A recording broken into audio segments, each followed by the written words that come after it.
qui, io credo che non sia soltanto perché la nostra vita, la vostra vita ha trovato un momento di legame con Aldo.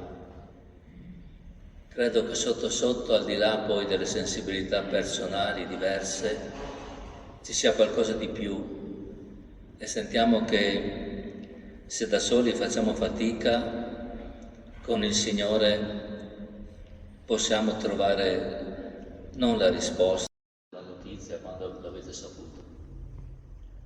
E mentre navigavo così con i miei pensieri, con le mie riflessioni, con i miei perché, mi è venuto in mano l'avviso qui. Io credo che non sia soltanto perché la nostra vita, la vostra vita ha trovato un momento di legame con Aldo.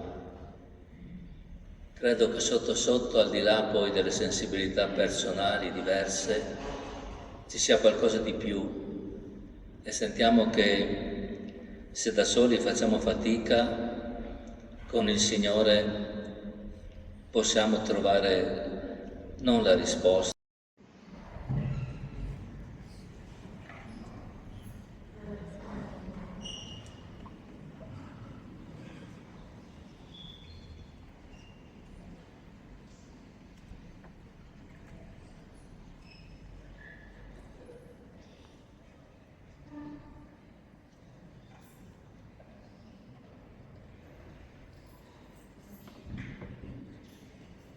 Non è stato solo un ragazzo che ha frequentato il nostro centro estivo.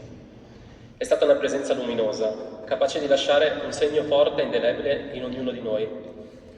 Lo ricordiamo come un bambino solare, sempre pronto al sorriso, con quell'energia contagiosa che riusciva ad accendere le giornate di tutti.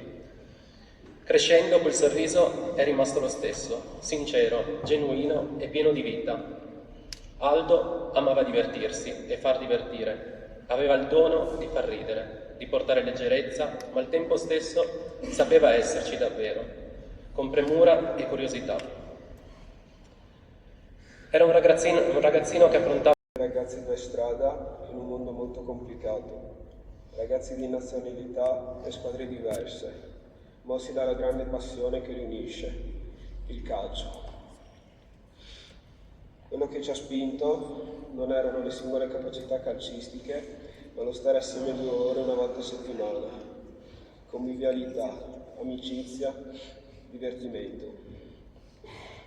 In 5 anni si è instaurato con tutti i ragazzi e le loro famiglie qualcosa di speciale e di profondo, e noi tutti sappiamo di cosa si parla.